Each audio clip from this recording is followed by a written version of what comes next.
The next thing we wanted to do is to get everybody up to speed on what we've been up to at Archive in 2020. We figured that would be a good place to dive into, and then after that, we'll hop into the panel discussion. So the bottom line is we've had a busy year. Internally, Rixam, who is here joining us today, our 8-year archive veteran, left the organization. Charlotte, who's also here, had been with us for 3 years and also left to go back to grad school. So we want to take a moment to thank them both for their time and dedication. Yay!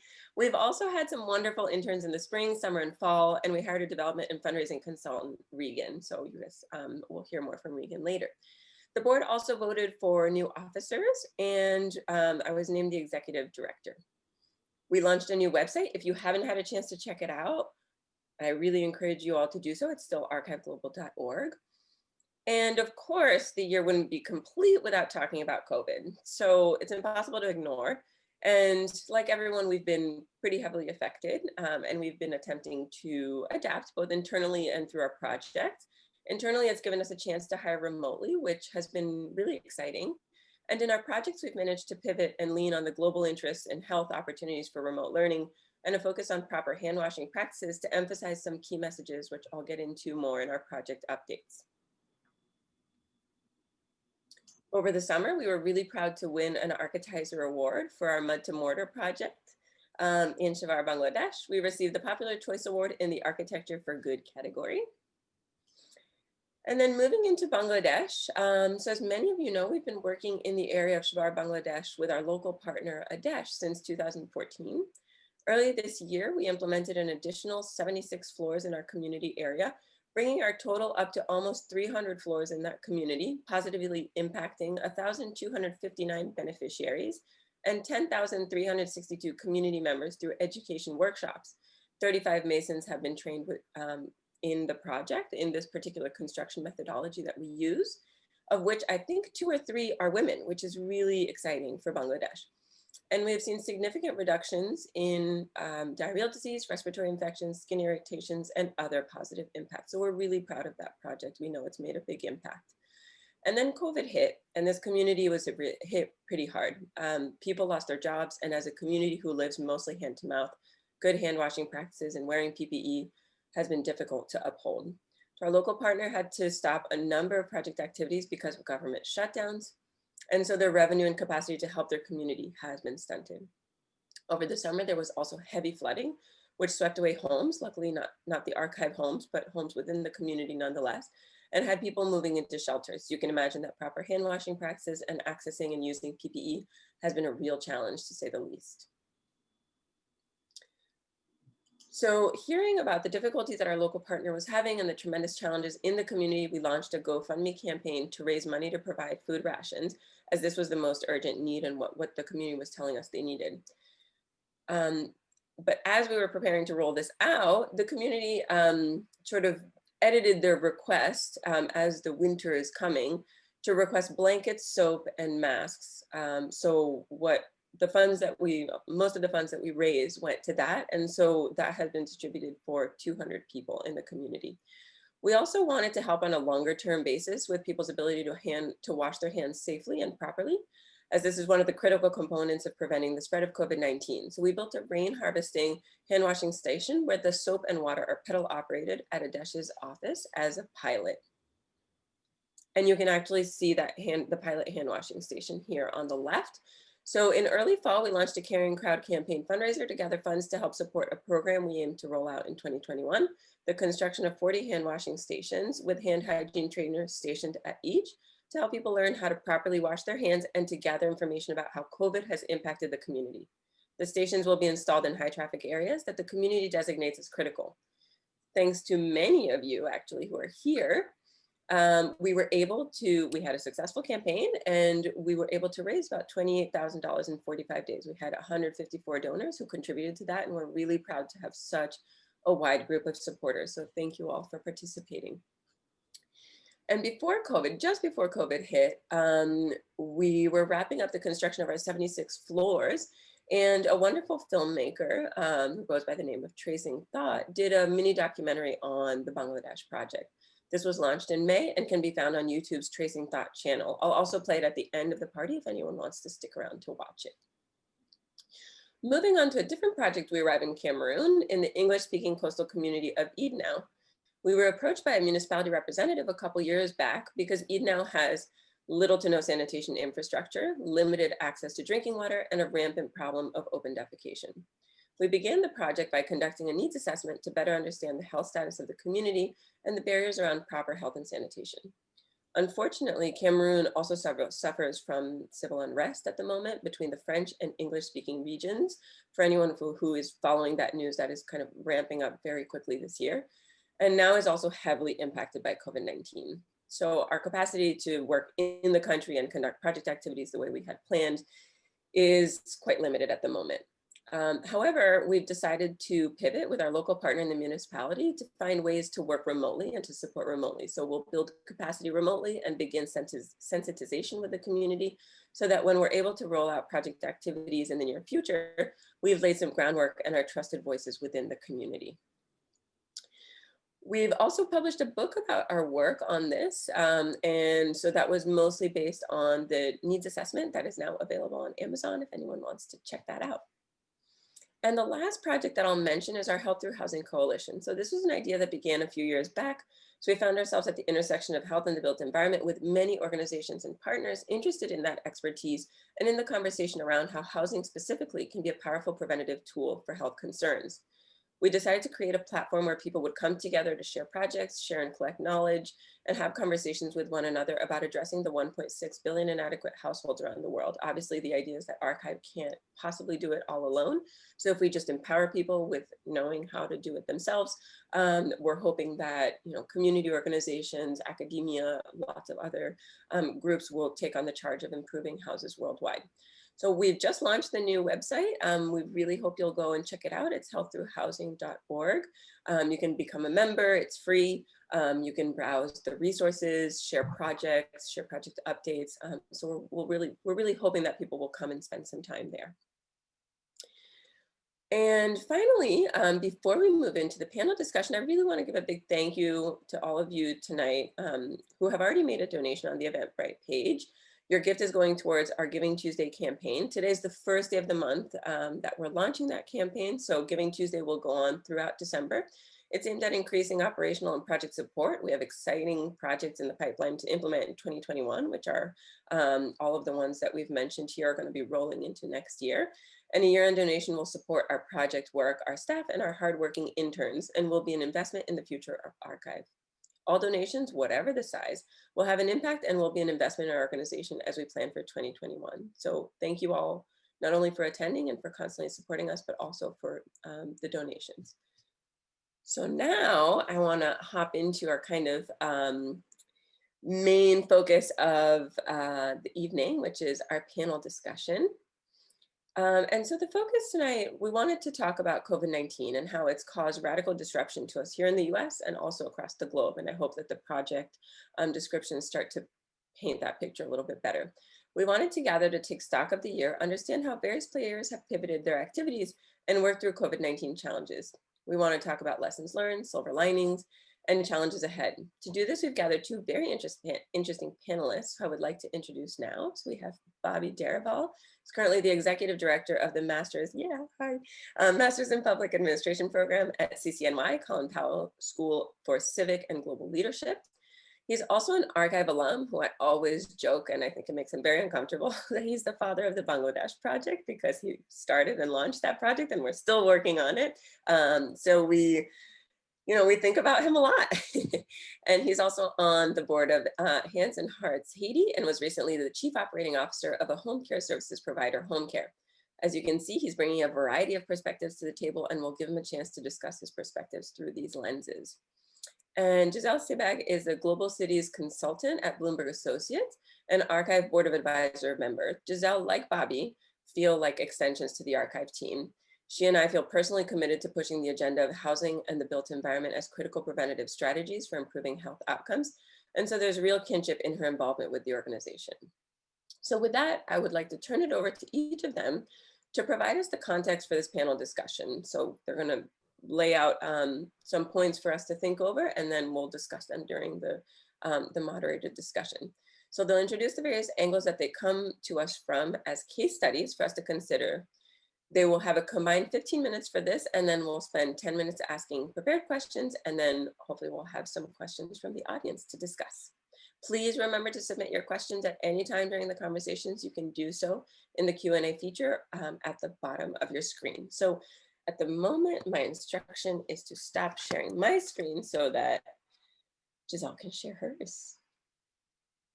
Sarah, did you want me to jump in first, or did you want Bobby to start? Oh, sorry, you're right. I'm such a klutz. Bobby is the first one who's going to speak. So I'm going to go ahead and put my screen back up.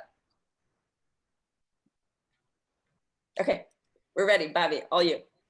Very cool. Thank you so much, Sarah, and Archive family for having me on here. This is truly a pleasure to be here with you all this evening, and it's also a pleasure to be talking with Giselle, who I've met recently, and I'm really excited to hear also what you have to say. 2020 was a whirlwind year for the most of us, right?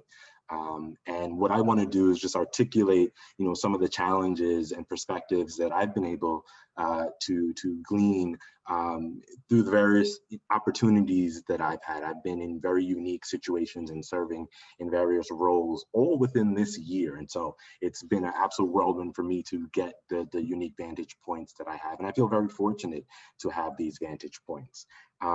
Like Sarah mentioned, I was previously the administrator and chief operating officer for a home care agency. I currently now work in higher education, and I sit on the board for a philanthropic organization working in my ancestral homeland, Haiti, and specifically northern Haiti, where my family is from. So I hope to share some perspectives and maybe unpack some things later on. With the organization that I was working for in the home care space, home care at its best, it should be no surprise that very first concern of ours was safety. It was the safety of our patients, it was the safety of our workforce, and it was the safety of our staff. Starting with our workforce, the whole organization is built around sending nurses and home health aides to the home, in the home environment, to take care of folks. And so an incredibly mobile workforce, and a transient one at that, where they had multiple jobs. And it was very challenging to get a sense of where a nurse or an aide was working before they clocked in for the shift or after they clocked in for your shift. So, that layer of concern was felt throughout the organization. And PPE, most specifically, was incredibly challenging to get at the outset. And it proved challenging throughout, where we would be calling everyone and their grandmother to try to find, who has extra PPE for our nurses and our aides. Our patients were a medically fragile population, and so that concern just kind of cascaded down to them. And it was really challenging to get a sense of how do we, reduce the impact of service disruptions. We had calls from patients who said, I don't know where else my nurse is working, so I'm going to have to cancel that shift, which means we could not provide service in the home. And that meant that was a patient who was medically fragile who had to go without service because of the uncertainty of their workforce. And of course, the staff, right? That was an operational challenge, moving, staff from an in-office environment to a remote work environment in a notoriously paper-heavy industry. And so, those presented unique challenges. And then layer on top of that, we had the regulatory framework that was ever changing and dynamic. We had new guidelines coming out every single day, and we just had to try to keep up. And so kind of the bottom line from my experiences in the home care space was, one, yes, we were in survival mode, and we stayed in survival mode for quite a bit of time. But coming out of that survival mode mentality, kind of the one lesson that I was able to glean from that experience was you have to reset. Yesterday happened yesterday. And you need to focus on the essentials and keep it moving. Crazy enough, I actually transitioned from home care to higher education just as the pandemic was really getting underway. In April, I started a new job as executive director of the NPA program. And immediately the question that we were posed with as administrators, as faculty, as staff was, how do we maintain our instructional mission given the fact that everybody's world was changing right beneath your feet, right? And so, you know, I just remember looking at two different populations, right? Our faculty and staff population and our student population. And most of this is observation because I was just getting into the job. I've only been in my office twice. So I was able to see, you know, the CUNY universe, the CUNY system, and CCNY specifically, really move mountains to help support first students, right? And so we had a number of emergency grants that were private philanthropic dollars that went to students who were in need, technology needs of students. When you send, for my division specifically, the Colin Powell School, we sent, I think it was 455 classes and about 5,000 students that went to a remote remote learning environment at the stop of the dime. Technology need was huge. And so many of these students did not have access to either devices or the actual networks and bandwidth to be able to sign on for classes. And so, you know, laptop loans and hotspots were, you know, things that CUNY implemented to help assist students. And on the faculty side, we all use Zoom now, but at the beginning, Zoom, training on Zoom and training faculty, particularly tenured faculty who are, you know, much older and actually stuck in their ways in many respects, that was a unique challenge. And so, you know, kind of like the bottom line from that experience was, you know, the work must go on. Right. And so for us, it was, you know, honor your struggle and honor the struggle of others and build community, because that's where you find support. And kind of the third perspective that I want to just introduce to this discussion was that of Hands Up for Haiti.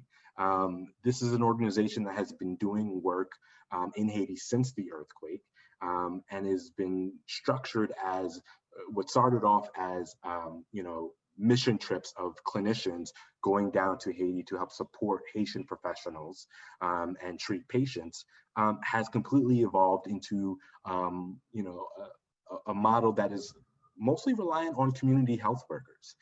That was a transition that happened before COVID. COVID-19, however, accelerated that. Right. And so now what we see with our programming in Hands Up for Haiti is, you know, our Haitian staff on the ground in Haiti are leading the charge. We have, you know, nurse leaders, doctor, MDs, accountants, and the executive director in country is a pharmacist. And they have taken control and are leading efforts and leading a team of community health workers to continue the amazing work that was started 10 years ago. And one of the other aspects that none of us can avoid, particularly in this public space, is the funding component, right? So for Hands Up for Haiti, what was already an issue with our small donor base become so much more imperative to expand our donor base. And so we learned that we actually had to become content creators. We had to do small events.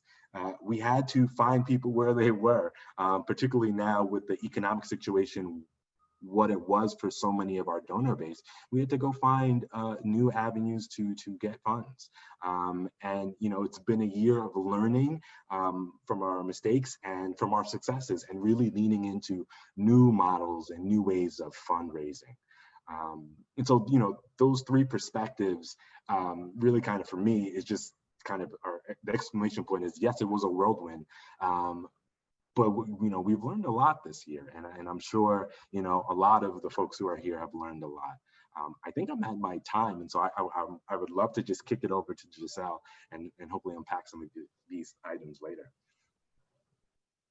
Thank you so much, Bobby. Those are really great perspectives, and I think will be really valuable to have a conversation around. And I think I really appreciate the way you framed it about kind of stepping up and showing up and just trying your best and getting back up when you fail. I think those are all really important lessons. So I will now I really will stop sharing my screen so that Giselle, you can start sharing your screen. Let me know if you have any trouble with that.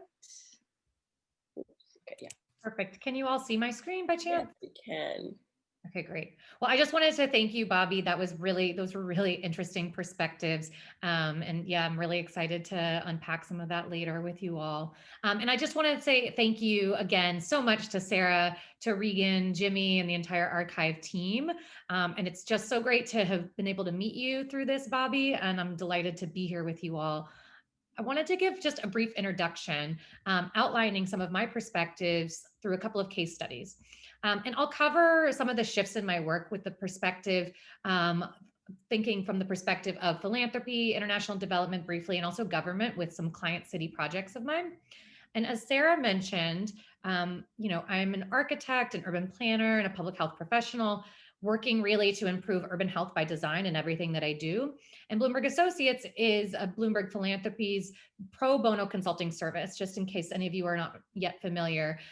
It was founded by Michael Bloomberg after he left office as mayor of New York City, and we provide advising and consulting services to mayors and to cities around the world to help governments improve the health and quality of life of their citizens.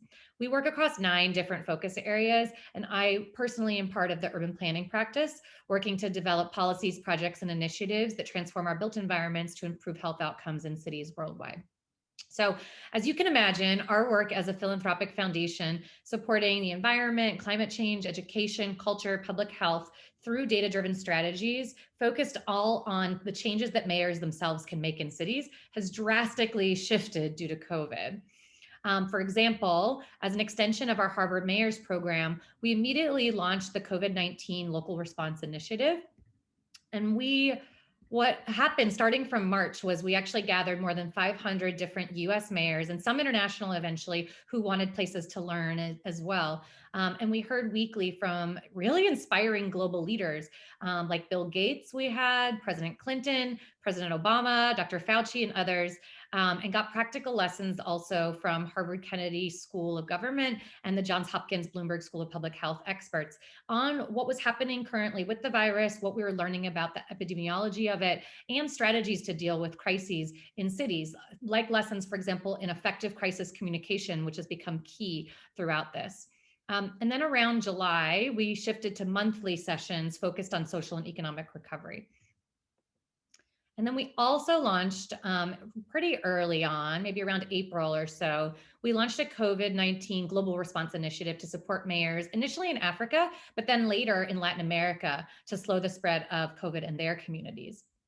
And our team also worked with our partners at Vital Strategies. I know Rixum is there now, and with WHO to assemble special resources for mayors, both domestically and globally, to address the crisis, including entire playbooks on contact tracing, for example, developing and monitoring the right virus management metrics. You can understand what is important to look at and what you should be monitoring and giving updates on every day. Emergency food storage and distribution, even terribly awful things like body transportation. What do you do? COVID communications, et cetera. I personally use several of these resources with our client cities, especially small ones, such as my client at Renca, Chile, outside of Santiago, who found them extremely useful in the absence of full-time municipal staff dedicated to public health emergency response. And, to my surprise, and also great relief, as I wanted to ensure that I was leveraging my experience and background as much as possible to help during this truly unprecedented crisis in my lifetime, additional projects found me.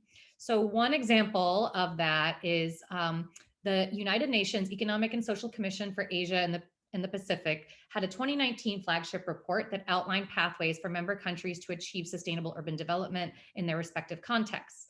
And while their report was lauded as a massive success by the regional member governments, they'd left out health from the equation. So I and 3 other colleagues were asked to update the report this year to build it out by including pathways for both immediate COVID risk reduction and also long-term health planning through urban development. My hope is that health actually becomes a consideration for all reports in the future, as planning for health really, in my perspective, cannot be separated from unsustainable development patterns or economic and social opportunity. And then finally, I'll just quickly show you visually a couple of the ways that my regular client work has been affected and updated by the COVID pandemic this year. So as you can see here, we work in a variety of cities around the world, and I'm just going to briefly touch on my current work in both Atlanta and Lima, and some previous work in Bogota with Mayor Peñalosa and how that's been updated. So in Atlanta, we've reimagined our work with the commissioner and senior leadership at the Parks and Recreation Department on a master plan that we named Activate ATL, Recreation and Parks for All. And it's Atlanta's comprehensive master plan for the next 10 years. We've been working with the city and the Parks and Recreation Commissioner and his team on this master plan since the first day, and we're incredibly proud of the work over the past year that we've done to transform an extensive public engagement strategy into the first ever all virtual public engagement campaign, while still maintaining our goals of reaching Atlantans that historically have been least engaged in city planning processes and that live in neighborhoods that stand to benefit the most from improvements to their parks and recreation offerings. We worked to design and to launch that public engagement effort to really hear from those Atlantans about how extensive parks and recreation systems can better serve their needs and become more equitable. And the launch actually included, we had 12 virtual meetings total, and we had 2 solely in Spanish, accompanied by communications materials ranging from universally accessible websites to yard signs to more than 150,000 direct mailings soliciting participation, and a statistically valid survey that was mailed to more than 8,000 representative Atlanta residents. And we ended up having more than 10,000 residents join our meetings, which is more than we ever could have hoped for in person by a long shot, and collecting geolocated data from thousands via our survey instruments. We're currently continuing our work with Atlanta Department of Parks and Recreation with some visioning sessions and to craft a narrative for the master plan based on the feedback that we got. And I don't, this might be surprising to some, but Atlanta has a pretty unique green assets that no other major American city has. So we're trying to capitalize on that.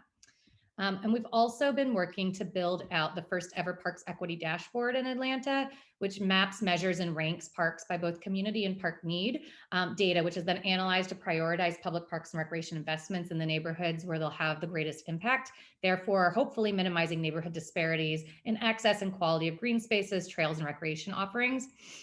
We have a special emphasis on the actions that departments can take to improve safety, access, and use of parks and neighborhoods with the lowest life expectancies, especially, and additional evidence-driven actions that the city can take to improve neighborhood health outcomes. So it's really looking at social determinants of health and implementing a health in all policies approach.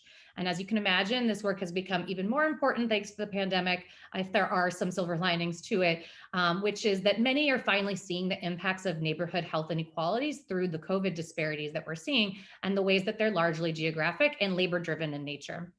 And I know that I'm running short on time here, so I'll just fly through some of these others, but we refocused all of our work with the chief health officer in Atlanta to create a mass campaign, a COVID disparities report, and to really focus on emergency response.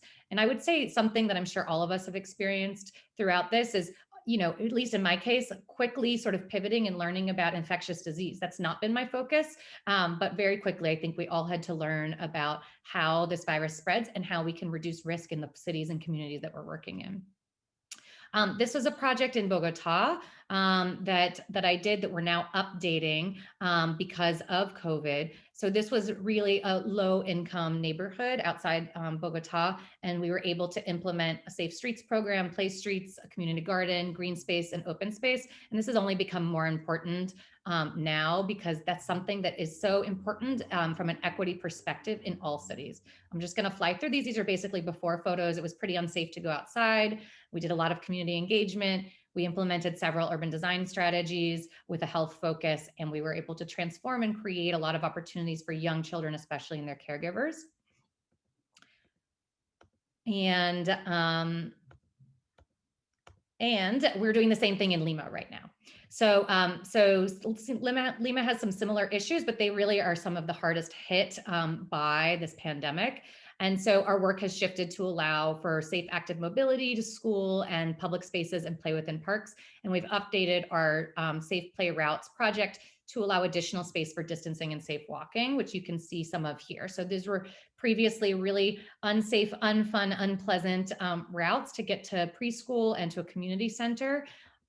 And we're updating those with the input of the community, young children age 0 to 5 and their caregivers to explicitly improve their early childhood development and also encourage improvements in, physical activity, mental health, and social interaction. So that's some of the Lima work. And then we also had another project, which was a universally accessible playground installation within the Parque de las Reservas. They have a really amazing magic water circuit project, but it's now been redesigned with safe distanced play in mind. And it includes the installation of hand washing stations, more frequent cleaning and stocking of restrooms, free mask distribution, and flyers reminding users of basic COVID risk reduction strategies.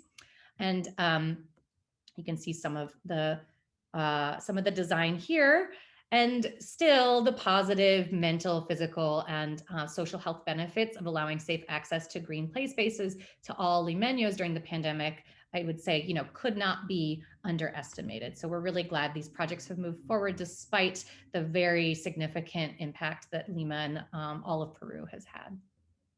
So I'll leave it at that. All right, thank you so much. That was blasted through a lot of material there. Just I knew we liked visuals in this group, so I was trying. Right. Yeah, we have some design professionals who love the visuals. So thank you so much. I mean, I do think that there's quite a bit of overlap in the two conversations. I mean, I think that what comes out of that really is that people are they're stepping up, they're dedicated to the people that they're working for, they're interested in improving equity, and that creative ways, this becomes an additional challenge of how do we, continue to do our work. Maybe we have to do it differently, but where are the opportunities? And so I want to dive into that a little bit more as we continue. So I wanted to ask both of you, because I think you guys did a really nice job of highlighting the kind of positives and the pros and how we pivoted successfully, and obviously I've done the same when I've given an update on archive, because I think that that's the important point. I think that really we've moved past some of the challenges, but we still have some challenges, and there are some challenges that really feel like they were probably unforeseen. At least we felt that way. So I was hoping you guys could both discuss that a bit. What are some of the unforeseen challenges? What have been some of the unforeseen challenges to surmount during the pandemic? And not saying that we could anticipate the pandemic necessarily, but what was surprisingly difficult out of the work that you've had to do? And I think we've chatted about this with each of you, but I'd like for us to dive into that. And if there is time to do so, if you can briefly touch on internal operational perspective as well as a project's perspective, I think those could provide us a couple of different angles. But I don't know if we have time to tackle all that, but let's try to dive into it a little bit. Sarah, I could just start off here, and I would just say, to answer your question briefly, I think there were so many unforeseen challenges that were especially difficult.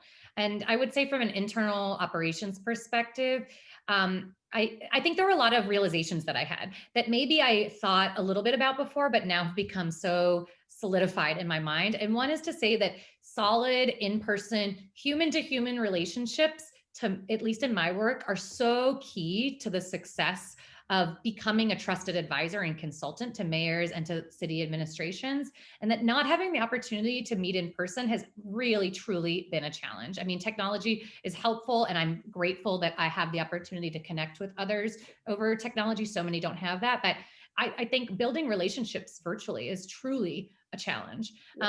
Luckily, I'd been working with most of my client cities and project teams before the pandemic struck. So I was going and visiting in person and on the, getting to the site level frequently. But in Lima, for example, that was a new engagement for us. And my team had only visited one time before the pandemic hit.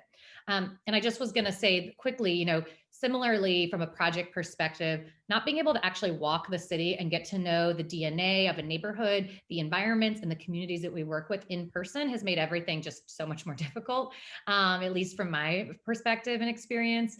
The crisis has also, I think, strengthened my interest and belief that clear, consistent, and science-based public health communication and messaging is critically important to saving lives. And it's something that surprisingly, most governments have missed. I don't think many governments have gotten that right. And then just the last thing I'll say that has come out loud and clear for me is that policy matters. It really matters.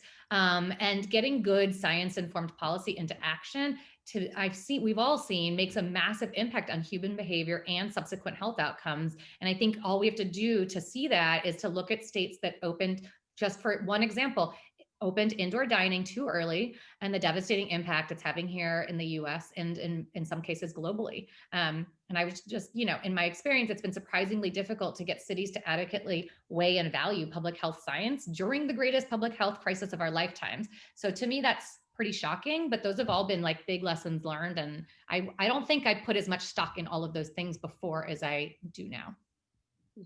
Yeah, and I'll just jump in here just to kind of piggyback off of what Giselle was saying. This idea of the human to human contact and how critical that is, right? And it's funny, I heard on a webinar early on in this process, like what I have repeated as a mantra, right? Now it's social distance does not have to equal social disengagement, right? And I've been telling myself this mantra, but I've been butting against the wall of reality, right? As I embark on a role and I have students who I want to impart, some kind of experiential learning competency, or just say, this is what civic engagement really looks like, and this is what policies, how they work. What you don't account for is the fact that it is so hard to be able to assess and really get through to students and to people and to really get a sense of what your own learning style is and how do you still learn in a virtual environment, right? And I see that on a micro level with, I can't bump into people that I've never met before on campus to learn my own role. I can't do that, right? Those like little one-off conversations don't happen anymore because everything is fit into the virtual box, right? Everything is fit into a time slot. And very much like students and for faculty,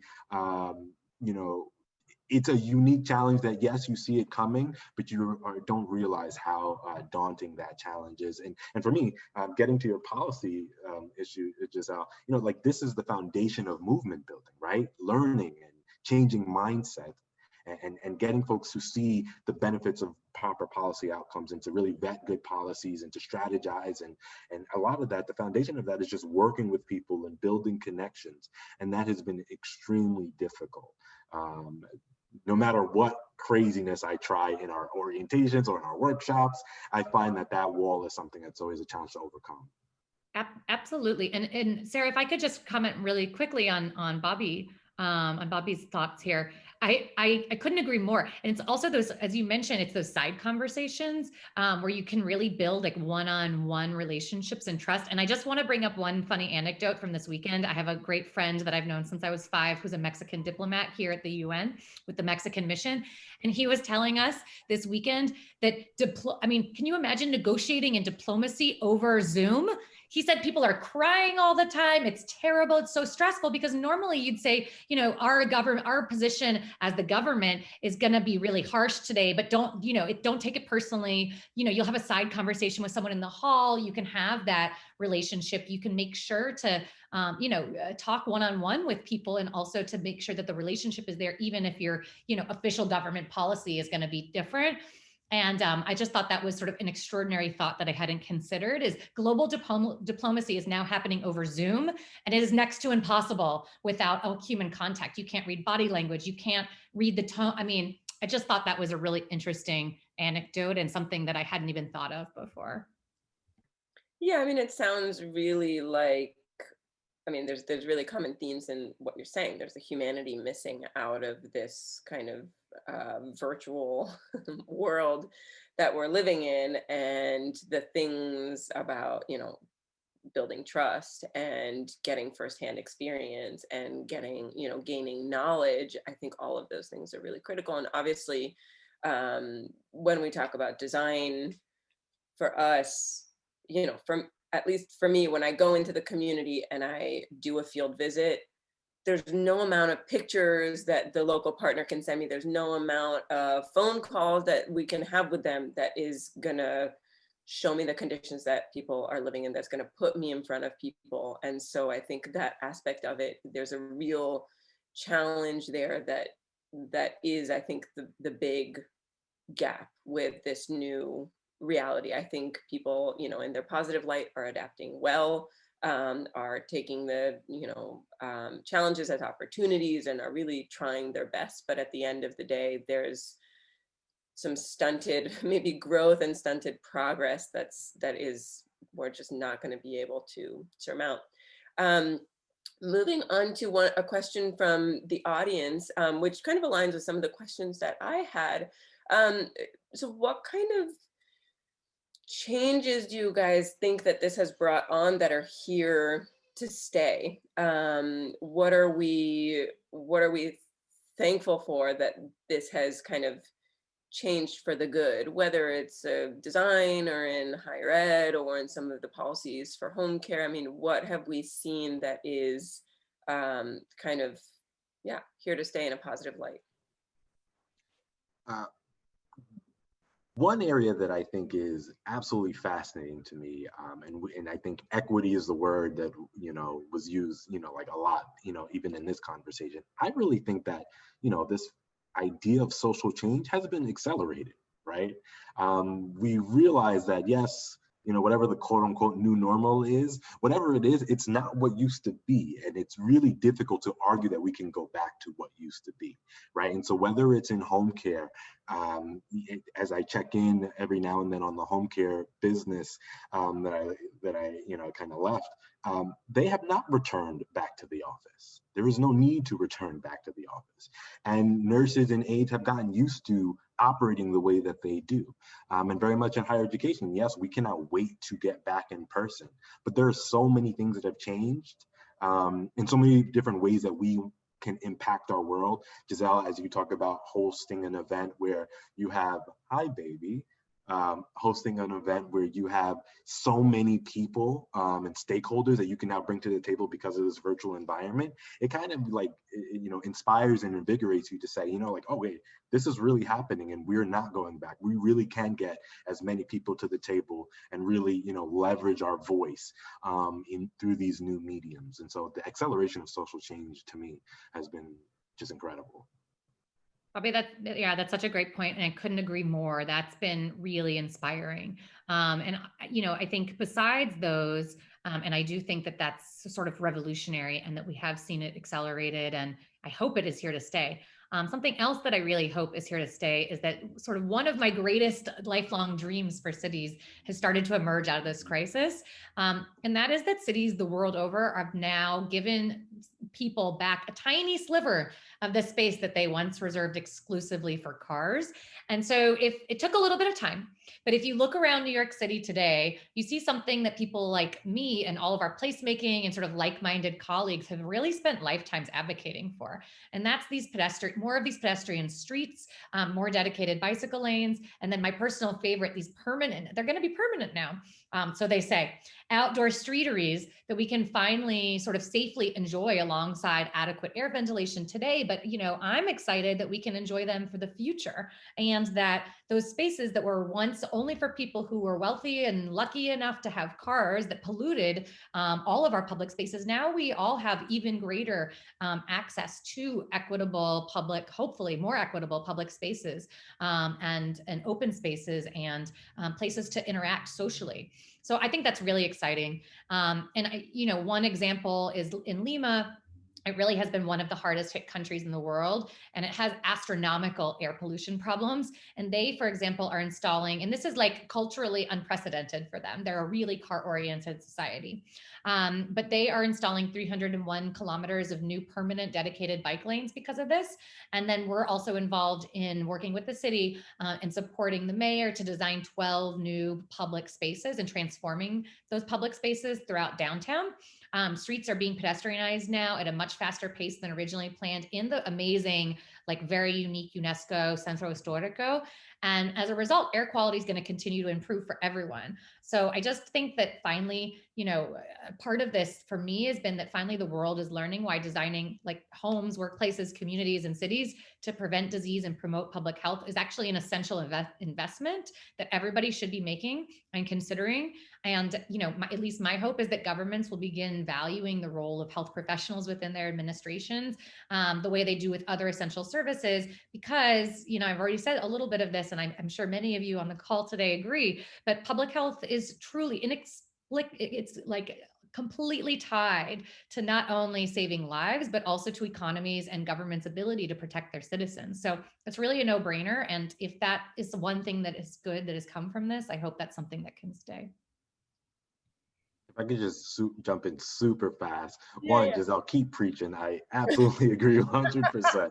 That is awesome. That is the exact perspective. And it just, to me, that just reminds me, it's like a segue to like this idea, like one, how health is ingrained in everything, right? Yes, I come from a public health background, but what I've noticed is this idea of seeing health as an interdisciplinary item, right? Something that is in every space and can be in every discipline, just as, to me, has just completely made everyone aware of like, wow, these silos have to be broken down. We all talk about it. We all talk about the need to be interdisciplinary and to work cross-sectorally and to, bridge different divides. But I think if anything, the universal experience of health outcomes and trying to achieve positive health outcomes has really forced us to reframe ourselves into, no, we must break down these silos. We must support each other. We must figure out how to build community where, it is health, health outcomes and education and economic, democracy and justice, for like those must all exist in the same space. Totally. And, it's not just like benevolence. It's not that we're all just philanthropists and we're helping everyone else. Like, as we have seen, supporting health and health equity in a variety of ways throughout cities, we all rely on that. We cannot survive without your home, your home health aides, Bobby. We cannot survive without essential workers who are out there getting groceries, delivering food, at the pharmacy for us. Like, it's obvious that we all have to invest in the well-being and health of every citizen. And it's not just because we're nice. I think we all rely on that. So in various ways, I mean, look at the ways governments have been impacted by the lack of tax revenue this year. I mean, they're not able to do the things they need to do when they don't have healthy people out there paying taxes, making money. So yeah, I agree. That's great. Thank you, guys. I'm so glad we're all on the same page. And in the interest of time, I will just ask one closing question. I mean, I have lots to say about this, and obviously I completely agree with you guys. And there's lots of archive examples we could bring into this, but I'm gonna leave those aside for now. So the last question I wanted to ask you guys is a really kind of selfish one, but with your intimate knowledge of archive and our project activities, what recommendations do you have for us moving into 2021? And what do you think we should lean into? And what are things that maybe we need to move away from as we kind of pivot, learn, shift, etc.? I could take a first crack at that, and I will turn your selfish question into a very selfish answer for me. It's so, being in higher education now and thinking about how we, cultivate the next generation of leaders who are going to be civically engaged. One thing where I think archive can definitely, carve out its own space is connecting with anchor institutions that are academic, right? And being part of the solution as to how do we train and equip the next generation of leaders. The tools that I gained at Archive as an Archive alum are so unique and ingrained to how I see the world, right? And the ability to have that connection with, academic institution, academic programs, whether it's, master's level or certificate programs, or just opportunities for, professional development for folks who are not even in the academic realm. I see Archive as a unique vehicle, particularly with regard to the lens and your process with how you, try to, achieve positive outcomes with the challenges that you do take on. I think that is a skill and a capability that can be developed in actual people. And so connecting with people who are looking to figure out how to better themselves and gain new skills, I think would be a unique place for Archive to carve space.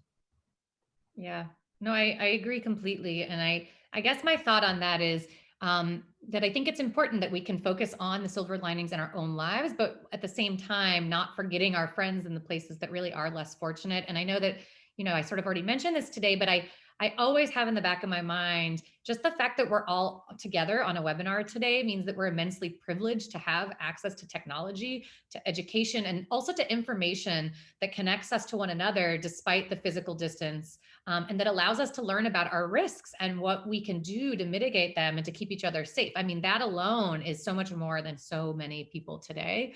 And so I just wanted, I keep thinking about, although things are challenging for all of us, wherever possible, I myself, I would encourage us all to consider supporting, nonprofit organizations like Archive, who are committed to providing life-saving homes and hand washing stations and sanitation systems and knowledge to those who really need it the most and can benefit the most. Because the truth is that most of the vulnerable communities around the world today, people would rather risk the coronavirus than starve to death from staying at home without work.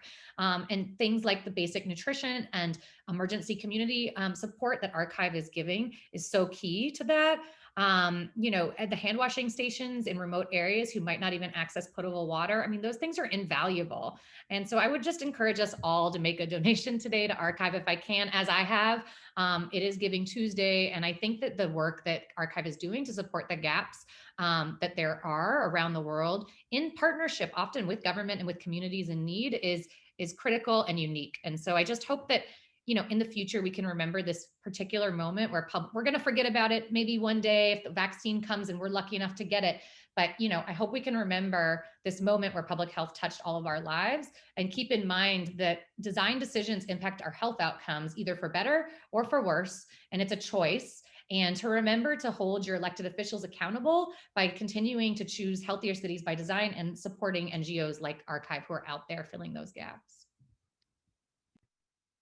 Thank you so much. What great comments. I mean, really, I know it's 6:59 and we have to move on to the raffles, otherwise there's going to be a riot. But I really, really appreciate the comments that you've provided. I've taken lots of notes. I mean, I think that we are very fortunate that what Peter started so long ago is gaining traction, and that our persistence and our kind of continuous showing up and being willing to learn from communities, talk to communities, be open to knowledge transfer, not just kind of top-down knowledge exchange in one direction. I think we've really grown as an organization, and I'm really excited for what that means in the future. And I'm excited that there are enough conversations around health equity, and there's enough conversations about how the built environment impacts health. And we finally, I think, have enough of a movement for this to really start to gain momentum. And, it's obviously people like our wonderful two speakers, but also everybody else involved in this conversation who are supporting us, kind of day in, day out, kind of listening to what we have to say and promoting the messages of Archive, because this is really critical for us to continue to push forward. There is so much inadequate housing out there, and it's not just out in Bangladesh, it kind of exists everywhere. And so we really need to just keep pushing on all fronts. And we so appreciate the support of everybody here in helping us to do so. And thank you so much, Bobby and Giselle, for giving us your expertise and your thoughts. I know this is a really short amount of time, and I really wish we could dive into lots of this even more. But I will turn it over to our to Regan and to our raffle prizes. So I will again share my screen so that we can hop to that. It's going to be fun. There's a wheel. We don't know who's going to win. It's going to be really exciting. So let's see. All right, that's in place. Now let me just share. Okay. Wait, Regan, actually, do you need the screen now? Oh yeah, you keep that up for a second. Thanks, Sarah. Yeah, we'll move into the raffle. Thank you, Bobby and Giselle. An Etsy gift card for the holiday season has been popular, so that'll be our first drawing, followed by gymnastics classes and the virtual baking class. And here we go. So we will conduct, go ahead and stop sharing, Sarah, and I will go ahead and complete our wheel. Regan, I think that someone is unmuted. There's a little bit of background noise. I don't know Yeah, if you can figure that out. yeah, sorry. Everyone, go ahead and unmute yourselves. And this is for the Etsy gift card for $100. Thank you all for buying a ticket. And Nada has won. Fabulous. This is so cool. You know, just a little effects. And then the next one is gymnastic classes, good through December 2001. So let's be optimistic. They can be used quite safely. Kerry Apicella, she's a Caring Crowd donor. Kerry could not be here tonight, but I do know that she learned about archives through Caring Crowd, and so she is our winner for a pack of 5 classes. And the final one is a 1-hour virtual baking class with a pastry chef to take place in January. And the winner is Erin. Oh, I'm sorry, so she's not here tonight either. Sorry, everyone. Another Caring Crowd donor that learned about us thanks to our awesome caring team this year. So that was our 3 raffle prizes. All right, and I think that is, so 7:04, we're not too far over time. I will stay online for a bit. If anybody wants to chat with me, say hello. I'm so happy to see lots of your faces here. And yeah, thank you so much for coming. We would love to see you all in person, and I miss many of you very dearly. The ones I know, the ones I don't know, I don't even know that I miss you yet, but I see lots of familiar faces, and I'm really sad not to be with you guys in person, and I'm sorry that you can't have Theo running around the party. But I have hopes for next year. And so thank you all for joining. I hope you guys have a wonderful evening and a wonderful holiday season. Stay safe out there, and we'll be in touch soon. Take care. Thanks, Sarah. Bye, guys. Thank you.